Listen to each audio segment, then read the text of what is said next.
En la reunión de una secta religiosa, la gente empezó a saltar de sus asientos con sus móviles y sus Blackberries y a correr por los pasillos para llamar a sus jefes. Uno de los analistas resumió su recomendación a los inversores con una sola palabra: ¡wow! Las acciones de Enron se dispararon un 34% en 2 días. Se puede deducir por la respuesta de la bolsa que les gustó la estrategia y es lógico. Anunciaron que habían desarrollado la tecnología que estaría en el mercado a finales de año.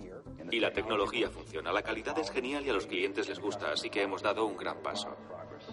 La verdad era que Enron estaba teniendo problemas con la tecnología del vídeo a la carta. La tecnología no funcionó y el negocio con Blockbuster pronto se vino abajo. Pero gracias a la magia de la valoración de inversiones a precios de mercado, Enron utilizó las proyecciones futuras para reservar 53 millones de dólares de ingresos con un trato que no hizo nunca ni un céntimo. Hacia finales de 2000 a Enron se le estaban agotando las formas de hacer que pareciera que el negocio del ancho de banda funcionaba. Probaron todo lo habido y por haber para crear la ilusión de que existía un mercado allí donde no lo había. La gente que trabajaba allí cada vez estaba más desesperada. Los ejecutivos empezaron a vender sus acciones. Cuando por fin Enron quebró, Ken Rice había vendido 53 millones. Ken Lay había vendido 300. Cliff Baxter 35 millones. Jeff Skilling 200 millones.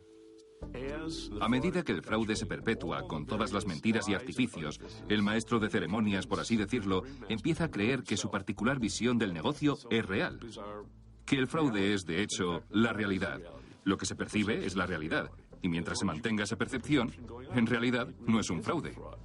Ha hablado usted de la compraventa de ancho de banda. ¿Qué me dice de las opciones o futuros meteorológicos? Sí, hay todo un mercado en el tiempo. Cuando Enron anunció su último plan de compraventa del tiempo, la gente empezó a preguntarse si esto era ciencia o ciencia ficción. ¿Se castigará a los hombres del tiempo si las predicciones salen mal?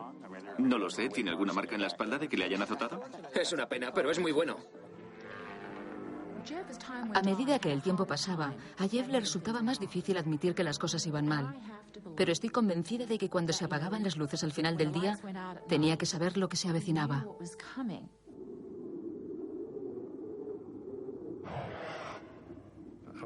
Lo compararía con el Titanic, cuando tienes un capitán que está diciendo mantenga la máxima velocidad y chocan contra un par de icebergs, pero siguen a toda marcha.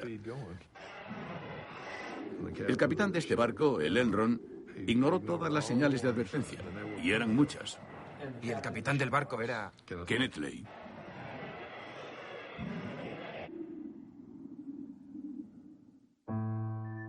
El emperador desnudo. Ha sido uno de los días más sangrientos en la historia de Wall Street.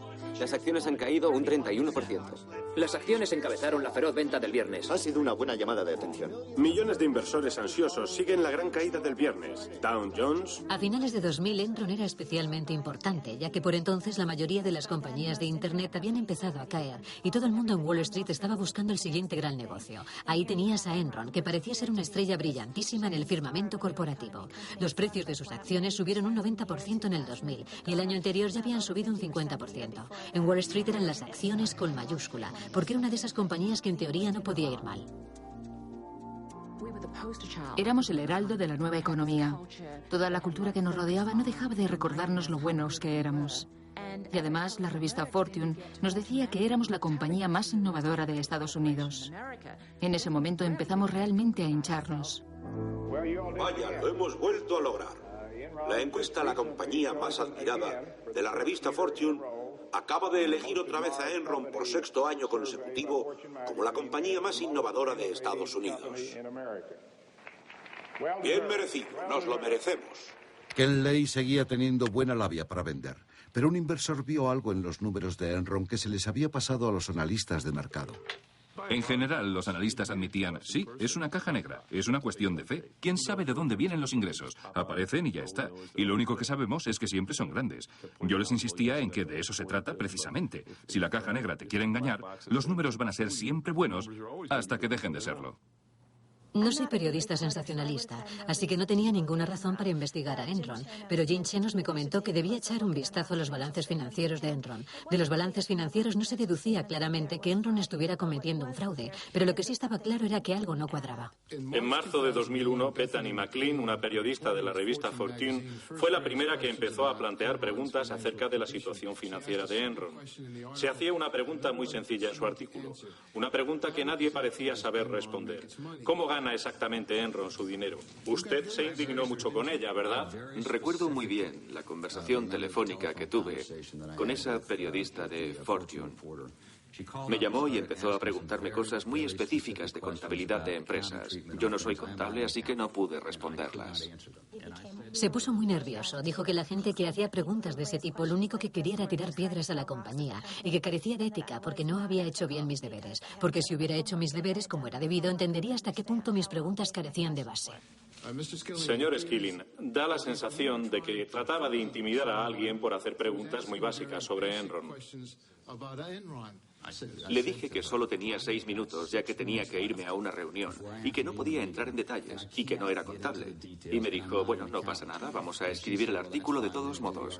Y le dije, si lo hace me parece una falta de ética. Y entonces al día siguiente, nuestro director financiero y nuestro director de contabilidad volaron a Nueva York por cuenta de Enron para hablar no con los editores, sino con la periodista de la historia, para ayudarla a entender la pregunta que estaba planteando.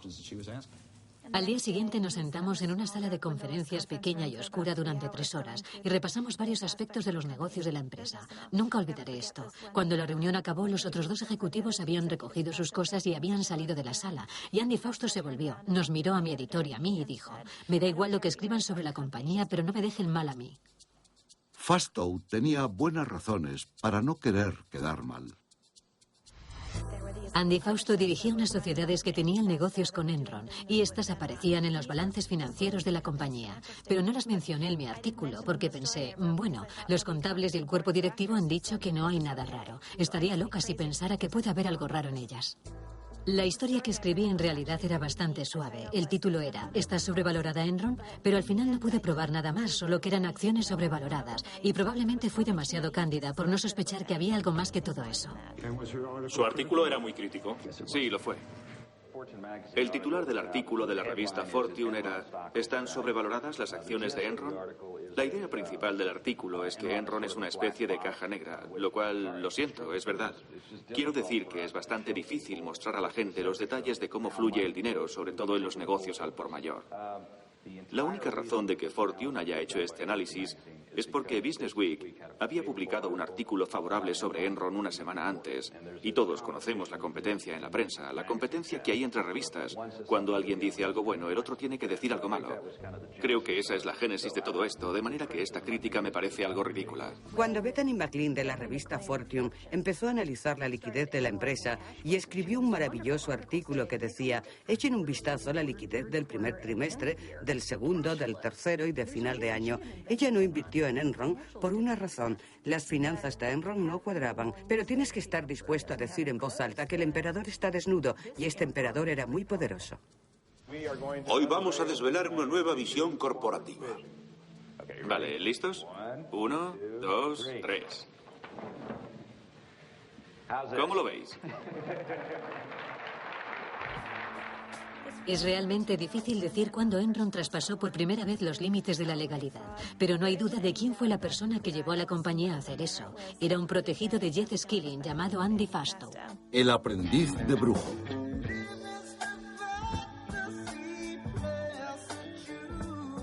Andy Fausto era el director financiero de Enron. Su trabajo consistía en encubrir el hecho de que Enron se estaba convirtiendo en una fantasía financiera. Enron estaba esencialmente perdiendo liquidez año tras año, pero seguía anunciando beneficios. Es decir, estaba desafiando las leyes de la gravedad financiera. Y lo estaba haciendo con algo llamado finanzas estructuradas.